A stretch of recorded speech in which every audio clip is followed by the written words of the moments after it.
If you were any degree of online last year, you probably saw memes referencing this woman displayed on screen now in some format of douchey, "Hear me out, bro," or calling her white derogatory. Now, typically when the idiots of the internet get together to harass someone, you have to ask, why are they mad at this person? And at first, when you take a look at this woman named Shannon Blake, you see nothing. I mean, listen, white people with locks or dreads is typically a sign that they're insufferable. I've met one dude who could pull it off and not look like a raging douchebag or act like a raging douchebag. So right now we have the vibes are bad, but if you take just a little gander further, if you look past the surface and into the music that this woman creates, we see an outright bizarre amount of conspiracy theories. The first thing we should note as we dive further into this is that this woman does a lot of psychedelics, and as a result has a lot of New Age spiritualism beliefs.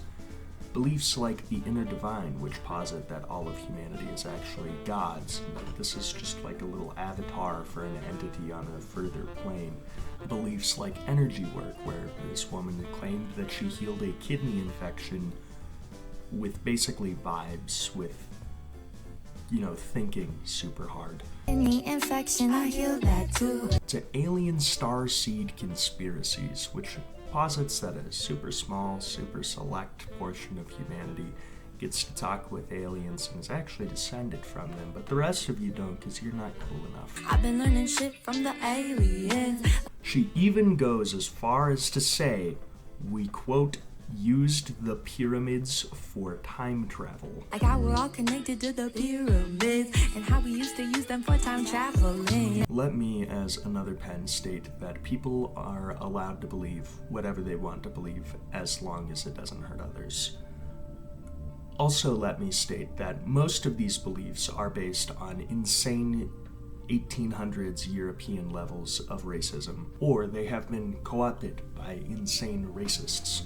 For example, the alien starseed conspiracy started as a way to explain the Aryan race.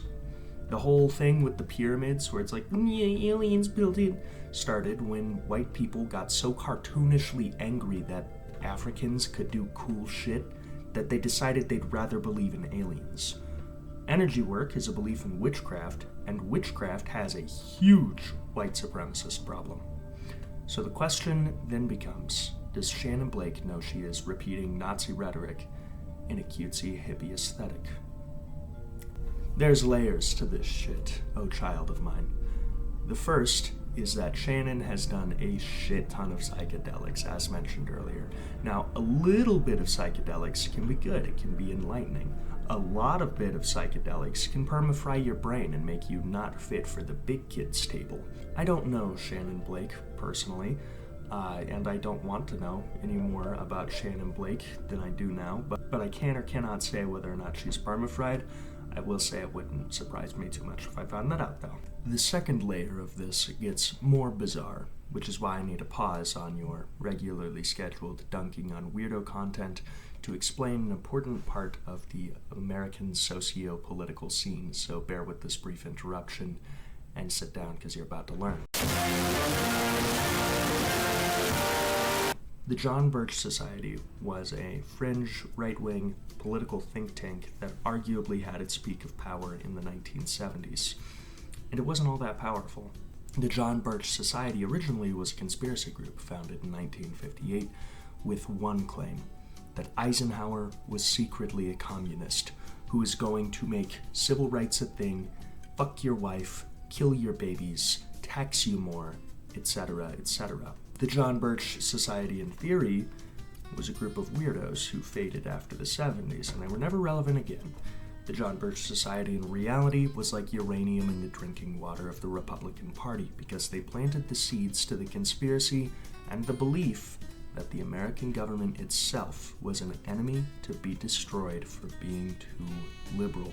And because around 100,000 people were estimated to be members of the John Birch Society at its peak, a lot of people had their opinions influenced. Because 100,000 people had their beliefs affected by this, it led to another thing. It spurred Republicans to be more aggressive, to be more warlike. See, now elections weren't about policy disagreements. It wasn't a thing that could be talked about over a table. Now it was a battle for the very soul of the country, and every single election became a war, so Republicans became warriors, while Democrats remained mediocre.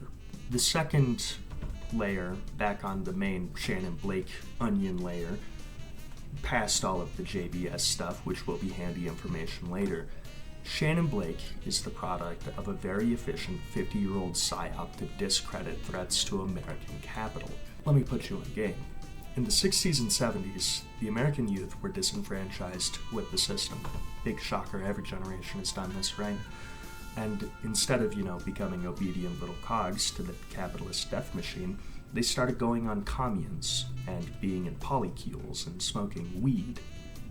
And this is not a good thing, because if going on a farm and having a shit ton of sex and winding up anti-war sounds better to the average American kid, they're going to do that instead of going to college and getting a 9-to-5, and then, how does my line on my economy go up? So, the CIA had a little extremely unethical job to do. And, at the same time, in history, black businessmen were being very successful, and like most of the world, enjoying a little weed. So the CIA decided to kill two birds with one stone. How do we do this? Easy. We make weed, marijuana, a Schedule I controlled substance, and now you can start throwing those motherfuckers in jail. Also at this time, the CIA planted crack in black communities, which I think is a little overlooked. Why exactly did no one go to jail for that? Beats me. Now, I don't have proof for this one, but I don't think it is that big of a reach that right around the same time the CIA and all American news outlets are going, hey kids, these hippies are bad news. Weird motherfuckers start popping up in, hippie communities for people to run stories on. Either way, the anti-establishment belief system of these communes and these hippies went from anti-war and anti-consumption to really weird New Age spiritualism beliefs, and those started getting mixed in, and soon the hippie aesthetic was a thing you could buy in any Walmart. Now, I don't think Shannon Blake is paid by the CIA. That would be really bizarre, especially because the whole hippie thing hasn't been a threat to American capital for decades. But I do think that the CIA had a hand in creating Shannon by perpetuating wacky, weird racist beliefs, either inadvertently by arresting community leaders and letting these strange, culty motherfuckers step up to the plate, or directly if they did plant bad actors within the community to make this threat to American capital seem less serious. Shannon Blake is what happens when the best by date on a conspiracy theory comes due. Initially, I wanted to do a whole video just on Shannon Blake, just on what is wrong with this woman. What's her problem? But it was really hard to do that without just delving into a level of cyberbullying that I'm not quite comfortable doing just yet. So, that video never happened. But while researching for that video, I found a whole new weird little layer to the Shannon Blake onion, which is that she's initially from Provo, Utah. For the uninitiated, Utah is a state in the western part of the United States. It's known for its stunning natural beauty and its bizarre populace, the Mormons. The Mormons are, for the uninitiated, an offshoot group of Christianity that believes that the Israelites actually went to America and a bunch of other weird racist shit. They were founded by a guy named Joseph Smith, who probably did psychedelics in the field, claimed that he spoke to God, and then wrote the Book of Mormon, the non-canon tellings of Joe Smith about how white people totally made it to America first and we're supposed to be here. Don't question the natives, please. Then he tried to go to the Midwest to found a community only of Mormons. He wound up in Missouri, and they didn't like him too much. So he wound up in Ohio, they didn't like him too much, and then finally he wound up in Illinois, where he was allowed to found the town of Nauvoo. And in the town of Nauvoo, Joseph Smith was God, was king, was emperor, was president, and he was allowed to form the largest standing military in Illinois with no government oversight, which definitely is going to end well.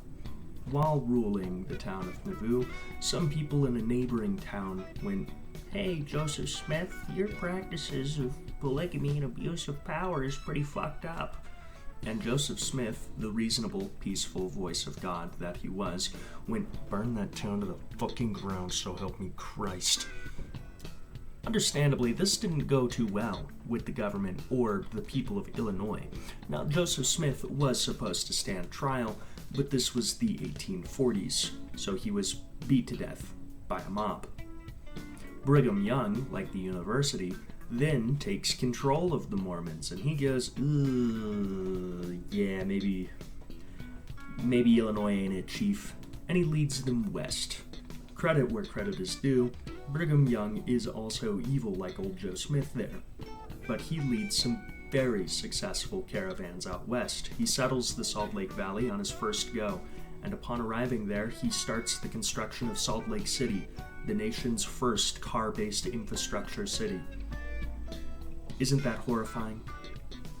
He then starts working on making almost the entire western portion of the United States a Mormon state, whether that's in, the part of the Union Way or Country Way is left open to interpretation. But luckily, this state, called Deseret, is never realized, and Brigham Young fails. So, Utah instead becomes a state, and this state is the seat of Mormon power, as it has stayed for the rest of Mormon history. Nowadays, Deseret is just a word used by hyperzealous Mormons, of which there are a lot. Throughout history, you can expect Mormons to be pretty consistently on the wrong side of every single topic, holding outright regressive and derogatory views regarding almost any minority or protected group. The official Mormon explanation for skin color was that people had sinned before they were born, and that's why they were born brown, or that they were descendants of Cain, and as a result, both interpretations of that were marked to be punished by the righteous, which is a totally normal thing to say and think. Bear in mind, this was the official Mormon position until 2013. Also in Mormonism, being homosexual is one of the worst things a man can do, or woman. It's right up there with murder. This is the moral caliber of the group and organization we are talking about today. To connect this to Shannon Blake, I found no evidence that she is Mormon, but as someone who has lived in Utah, I can say that Utah has a deeply conservative Mormon culture, a culture of fear-mongering, of hate, of conspiracy. For all ye who shall not repent will be forsaken by the Lord is a common sentiment there. And this makes Shannon Blake's weird-ass songs make a lot more sense. And it also, strangely enough, connects back to the CIA. The FBI, as it exists, was built by Mormons.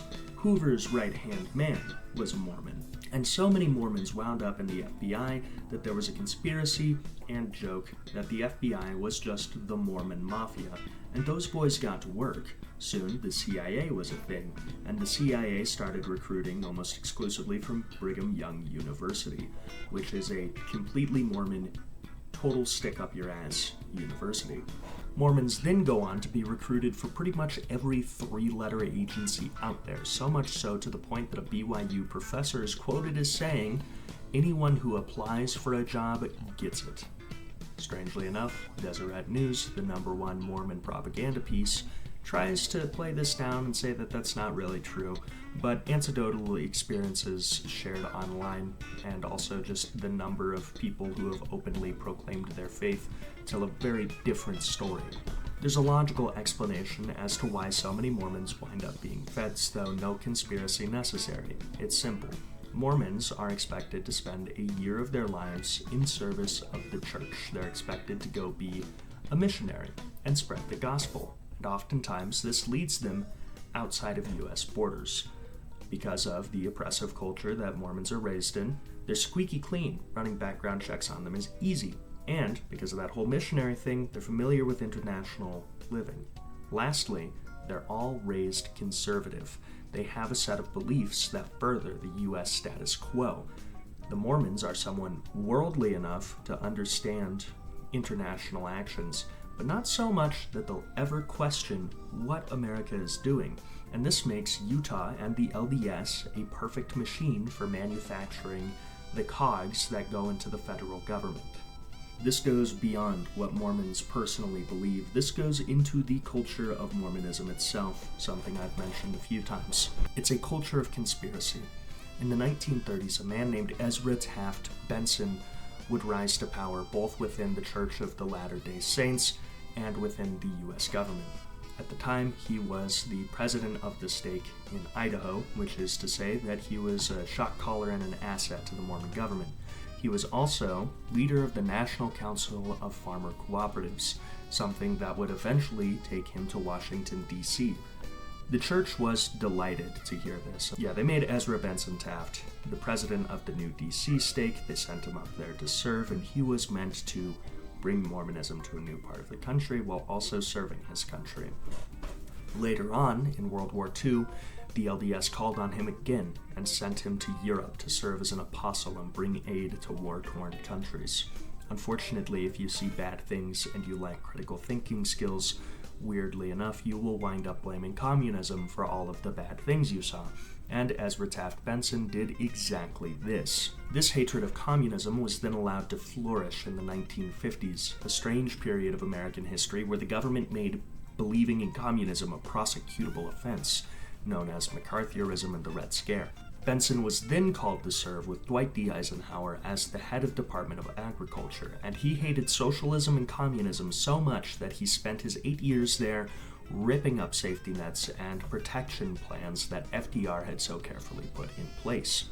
This wasn't enough for Benson, though, and he left his post ranting about the evils of communism, and he started claiming that the American government was in on it, and that the American government, every president that we've ever had, every Supreme Court justice, every judge that disagreed with him, were all secretly socialists and communists, and they were going to make civil rights a thing, and they were going to tax you more, and they were going to fuck your wife.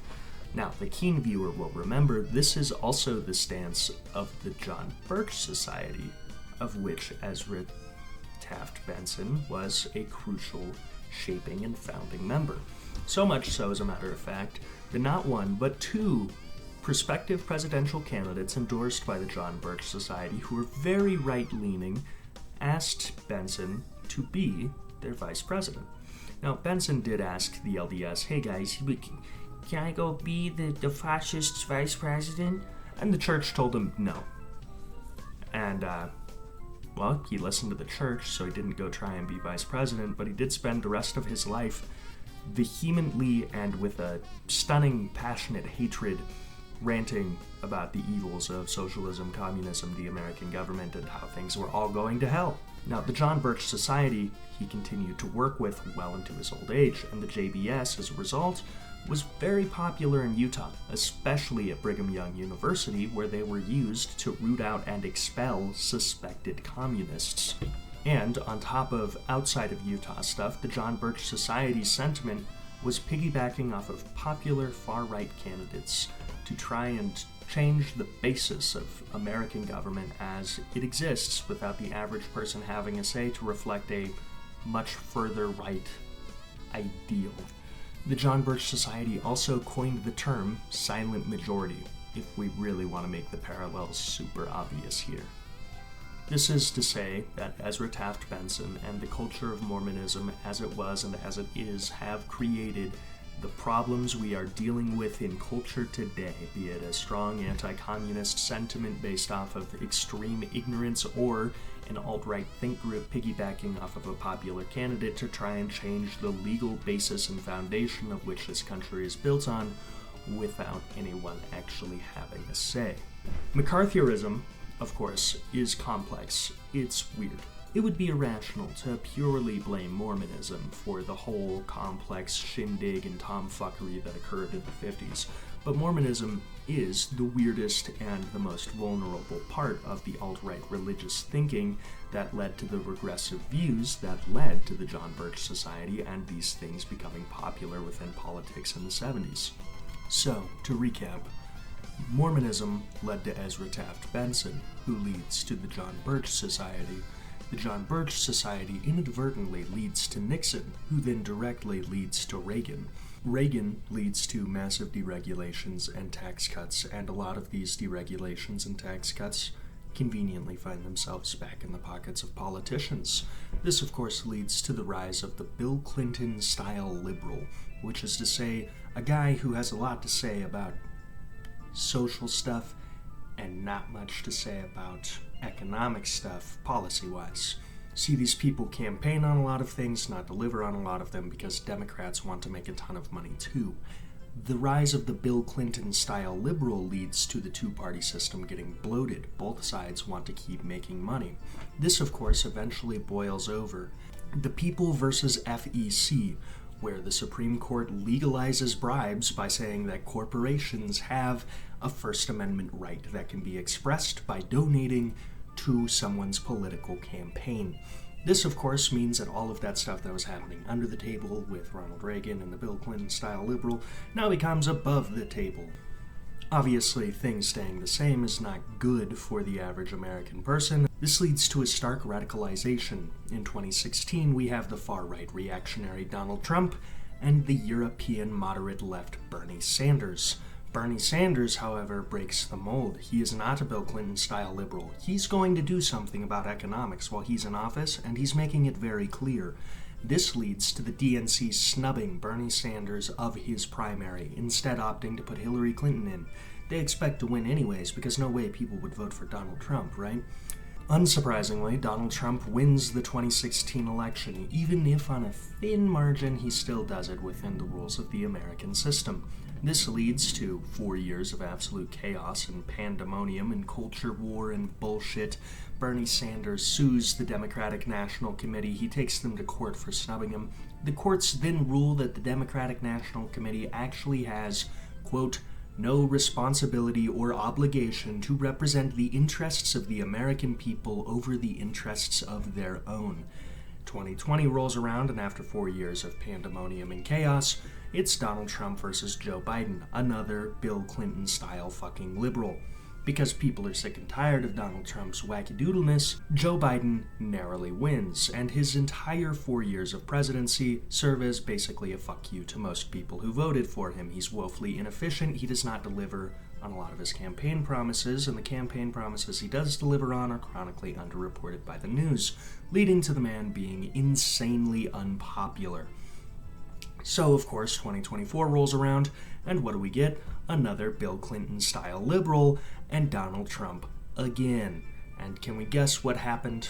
Donald Trump is the consequence of decades of buildup of gunk and rot and detritus in the American political system.